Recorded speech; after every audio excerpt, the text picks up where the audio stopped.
মনের ভিতর যদি শান্তি না লাগে দেখবে ভালো লাগে না। এই যে আমরা বাড়ির বউরা যারা আছি, ভালো কাজ করলেও দোষ, কোনোদিন তো কোনো কারো মন পাওয়া যাবেও না। পরে বলতে যাই না যে আমাকে 2 টাকা দিয়ে সাহায্য করো, যেটুকু আমার সামর্থ্য হয় সেভাবেই খাওয়ার চেষ্টা করি। আমরা মেয়েরা কি করে ভালো থাকবো বলো? বাড়ি বাংলাদেশের পাশে, রাত্রেবেলা যখন ছাদে ঘুমিয়েছি তখন আর কি শুনি একটা বোমা পড়া। জানো তো বন্ধুরা, মেয়েদের জীবনটা না একদম এই ফুলটার মতো।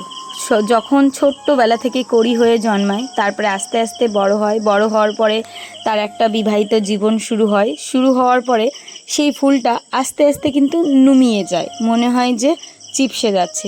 মেয়েদের জীবনটাও ঠিক তেমন।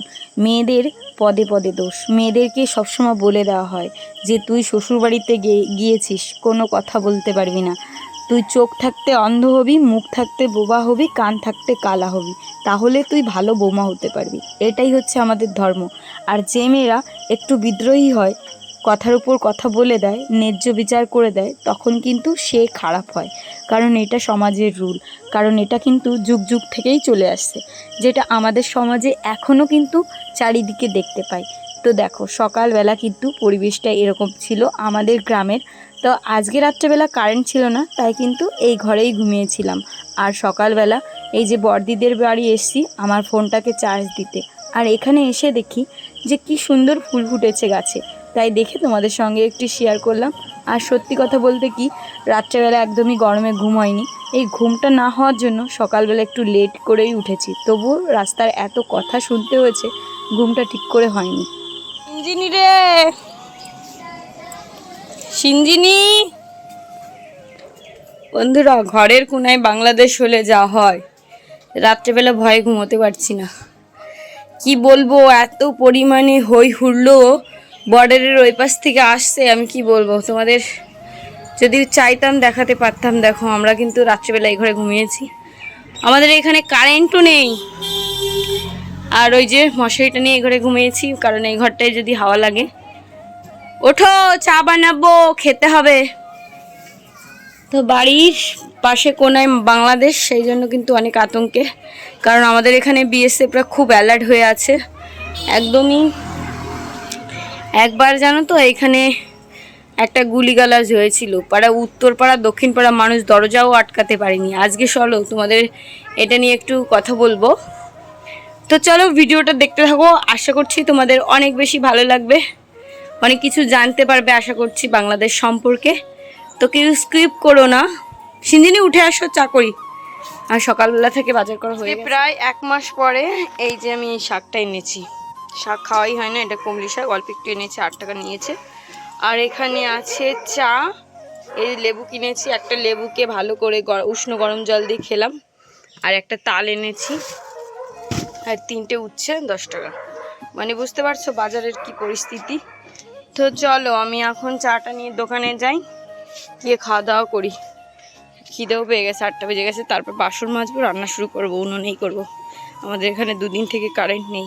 আমি কিন্তু রান্না বসিয়ে দিয়েছি। আজকে কি রান্না করবো, এই দেখো তেলাপোয়া মাছ এনেছিলাম, এই মাছটাকে ধুয়ে বেছে রেখেছি হলুদ নুন দিয়ে মেখে। আর এখানে আলু কেটেছি, আর এখানে উচ্ছেতে নুন মাখিয়ে রেখেছি যাতে তিতো ভাবটা কমে যায়। আর এখানে রেখেছি দেখো কমলি শাক দিয়ে তরকারি করবো, আর টমেটোর টক করবো মাছ দিয়ে।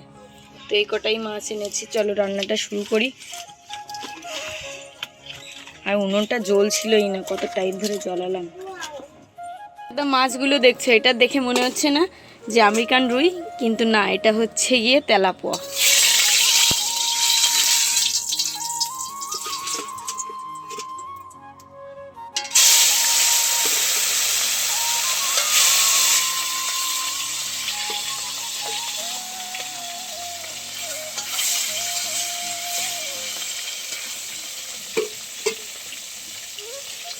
কদিন থেকে তো আমাদের এখানে প্রচণ্ড বৃষ্টি হচ্ছে, তাই জন্য কিন্তু বৃষ্টির ভিতর এই জ্বালানিগুলো সবসময় ভিজেই থাকে। এই জ্বালানির ঘরটা পুরো উইপোকা ধরে গেছিলো। আমার মেয়েটা কত ভালো, আমি বলেছি রান্না করছি তুমি যাও স্নান করে আসো, ও কিন্তু একা একা স্নান করে ড্রেস পরে চলে এসছে। আর আমি দেখো কি রান্না করেছি, এখানে আছে কমলি শাকের তরকারি, উচ্ছে আলু দিয়ে তেলাপোয়া মাছ দিয়ে তরকারি, এই যে ভাত, আর ওখানে হচ্ছে টমেটোর টক।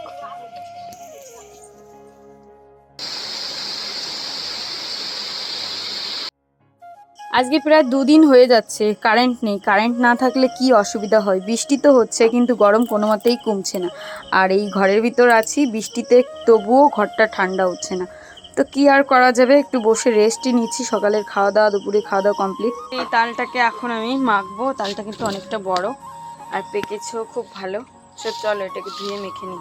রান্না করতে এসেছি এই ঘরে, আর রান্না করবো সিদ্ধ ভাত। আর তোমরা দেখেছিলে তালটা মাখছিলাম, মাখাটা দেখাইনি, মেখে রেখে দিয়েছি।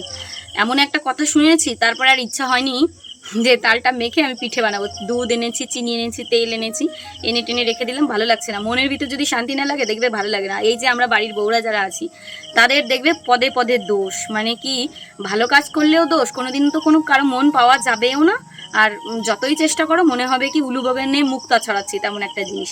তো মানে কি বলবো, এই যে দেখছো এইখানে এসে রান্নাবান্না সব কিছু করি, কষ্ট করে থাকি, কষ্ট করে জীবনযাপন করি, কিন্তু কাউরে বলতে যাই না যে আমাকে 2 টাকা দিয়ে সাহায্য করো। যেটুকু আমার সামর্থ্য হয় সেইভাবেই খাওয়ার চেষ্টা করি, সেইভাবে থাকার চেষ্টা করি। তারপরেও পাড়াতে শুনি আমি নাকি এত খারাপ, এত খারাপ। মানে আমরা মেয়েরা কি করে ভালো থাকবো বলো? কিছু কিছু কপাল অনেকের ভালো হয়, তাদের তুলনা হয় না, ভালো কিছু পেয়ে যায়। আর আমার মতো অভাগী যারা আছো তারা তো নিশ্চয়ই জানবে যে কি কষ্ট হয়। ভালো লাগে না কিছু, জানো তো। আর এই যে বাংলাদেশের পাশে যেটা বলছিলাম, যেহেতু আমাদের বর্ডার এলাকায় বাড়ি বাংলাদেশের পাশে, তো কালকে রাত্রেবেলা যখন ছাদে ঘুমিয়েছি তখন আর কি শুনি একটা বোমা পড়ার শব্দ। আমি তো চমকে উঠেছি, যেহেতু একদম লাগোয়া বর্ডার, এইটা হচ্ছে ব্যাপার। তাই জন্য আমি তো পুরো ভয় পেয়ে গেছি পুরো। আর সত্যি মন মানসিকতা একদমই ভালো নেই। আর ওই বাংলাদেশে যা যা হচ্ছে দেখে কি করে ভালো থাকা যায়। আর আজকে একটা বোন এসেছিল আমাদের দোকানে, আমার বরের কাছে। তো এসে বলছিল যে দাদা আমার মা বাবা ওখানে আছে, বলছে যদি মুসলিম হতে হয় তাও আমি মুসলিম হতে রাজি, কিন্তু বাংলাদেশ ছেড়ে যাব না, কারণ ওখানে হিন্দুদের পরও অনেক চাপ সৃষ্টি হচ্ছে। একটা ভিডিও দেখলাম আর বলছিল যে ওইখানে তোমরা তো সবাই দেখেছো ওখানে কি হচ্ছে, মানে ভবনে ঢুকে, যে শেখ হাসিনার ভবনে ঢুকে সব কিছু তো লুটপাট শুরু হয়ে গেছে। তো যাই হোক, ওটা রাজনৈতিক ব্যাপার, আমি ওইদিকে ঢুকতে যাচ্ছি না। কিন্তু ওই দেশে কোনো জাতির মানুষই ভালো নেই। আর সংখ্যালঘু যারা হিন্দু আছে তাদের কি চাপ হবে সেটা নিয়েই, মানে আমার ভয় লাগে কেউ আর পিছনে, সেটা নিয়ে কি হবে বুঝতেও পারছি না। মন মানসিকতা একদমই ভালো নেই। কি বলবো, আমি ভগবানের কাছে কামনা করছি যেন সব কিছু ঠিক হয়ে যায়, সবার মনে যেন একটা আলাদা শান্তি আসে, বুঝতে পারে যে দেশের সম্পত্তি, দেশের জনগণকে মেরে কেটে কী লাভ, এভাবে করে কোনো লাভ নেই। আমরা 2024-এ দাঁড়িয়ে যদি এমন করি, মারামারি, হুড়োহুড়ি, রক্তপাত, এটা হতো ইংরেজরা ছিল, দেশ ভাগাভাগির সময় হতো। এখন নিজেরা নিজেদেরকে শেষ করে দিচ্ছি। কিছু সংখ্যক নেতা তারা কিন্তু ভালোই থাকবে, যে চলে গেছে দেশ থেকে সে কিন্তু সিকিউর জায়গায় থাকবে। কারা যাচ্ছে, কাদের মায়ের কোল খালি হচ্ছে? সাধারণ জনতা, সাধারণ মানুষেরই তো। তো এটা করে কোনো লাভ নেই। আমি জানি না এই মেসেজটা কত দূর যাবে, কিন্তু তারপরেও বলছি একদম ভালো লাগছে না, মনের ভিতরে অশান্তি। আর আমাদের বর্ডার এলাকা তো দেখবে, একটা আইন শৃঙ্খলা যখন উচ্ছৃঙ্খলায় তৈরি হয় তখন কিন্তু কোনো দেশ বর্ডার এসব মানে না। সব কিছু দেখো, কত বড় একটা প্রধানমন্ত্রী, সে কিন্তু পদত্যাগ করে চলে গেছে। মানে ক্ষমতা সব দিন ক্ষমতা থাকে না, কি হবে কোনো কিছু বলা যায় না। তো এটাই হচ্ছে কথা, যাই হওয়ার হবে। তো যাই হোক বন্ধুরা,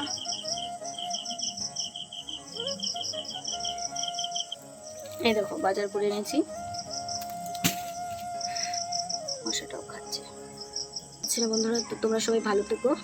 আজকের ব্লগটা এই পর্যন্ত, কেমন লাগলো বলো। আর আমার মন মানসিকতা একদমই ভালো নেই, এত নিন্দে বন্ধ চারিদিকে ছড়ানো, তার সঙ্গে খাই না, থাকি না, সব কিছু নিজের ঘাড়ে দায়িত্ব নিয়ে করি, তারপরেও এত জায়গায় এত বদনাম শুনতে হয়। কি করে ভালো থাকবো বলো? ভালো থাকার মতো পরিস্থিতি নেই। মাথায় চুল ছিল প্রচুর, এই যে বিয়ের পরে এত টেনশন এই 9 বছরে নিতে হয়েছে। এই বিয়ের পরে 9 বছরের টেনশনে চুল সব উঠে গেছে, জানো তো। এখন চোখের জলও পড়ে না কোনো কিছুতে। তোমাদেরকে কেঁদে কেঁদে বলবো তোমরা ভিউজ কামানোর জন্য? ওরকম কিছু না, এমনি বলতে ইচ্ছা করে। যেহেতু এই চ্যানেলটাকে নিজের বাচ্চার মতো তৈরি করেছি, মনে হয় যে না এখানে আমি সুখ দুঃখের কথা বলতে পারি। কিন্তু এখানেও আমি না বলি না, অনেক কথা আছে যেগুলো আমি সামলে যাই, বলার প্রয়োজন মনে করি না। তো মানে আজকে সারাদিন ভালোই বৃষ্টি হয়েছে। আমরা মেয়ে মানুষ বিয়ে করে আসার পরে একটা আশা নিয়ে এই বাড়িতে আসি যে না আমার শাশুড়ি শ্বশুর বর নিয়ে ভালো একটা সংসার করব। বুঝতেও পারি না যে এই সংসারে এসে আমার কতটুকু দায়িত্ব নিতে হবে, কারণ আমরা তো কোনো দিনের সংসার করিনি। আস্তে আস্তে সবার মন জয় করতে করতে যখন দেখবে চারিদিকে কাজকর্ম করি, তারপরে দেখি মন পাই না, তখন না মুখ থেকে একটা কথা বলে ফেলি ভুল করে। সেই বলাটা যে আমাদের কাছে এতটা সর্বনাশের কারণ হয়ে দাঁড়ায় আমরা সত্যিও জানি না।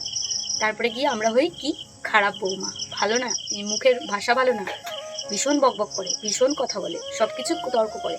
একটা বাড়ির যখন সব দায়িত্ব একটা বৌমার হয় যে কাজের দিক দিয়ে, আর তখন যদি সংসারের অশান্তি হয় তখন তুমি এর ভিতরে এসো না, তুমি এর ভিতরে কথা বলো না, মানে আমাদের অকাতটা দেখিয়ে দেয়।